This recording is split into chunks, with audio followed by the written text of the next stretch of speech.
मतदानाला जाणार, आम्हाला जो प्रचार करायचा तो प्रचार आम्ही केला.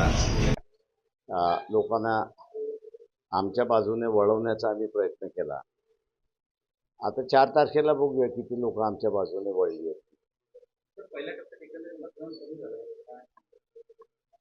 मला तर दुसऱ्या टप्प्यामधलं मतदान आपण बघितलं पाहिजे कसं होतं ते त्याच्यामध्ये. आज सगळ्याच पक्षाने आवाहन केलेलं आहे की मतदान करून घ्या म्हणून. त्याला किती रिस्पॉन्स येतो तो मला तर आत्ता तर नाही कळत आहे, पण 10 वाजेपर्यंत 10-12 वाजेपर्यंत कळेल अशी परिस्थिती आहे. मी त्याच्यावरती कॉमेंट नाही. थँक्यू. कोणा माझ्या अंदाजानं हे 4 तारखेला आपल्या सगळ्या प्रश्नांची उत्तरं मिळतील. ते मी असं म्हणेन की ज्या जाहिराती आलेल्या आहेत, अमुक आलेले आहेत, याचं आरओनी त्या ठिकाणी दक्षता घेतली पाहिजे आणि आरओ रिटर्निंग ऑफिसर यांच्या विरोधातले कारवाई करतील अशी मी अपेक्षा त्या ठिकाणी बाळगतो. थँक्यू.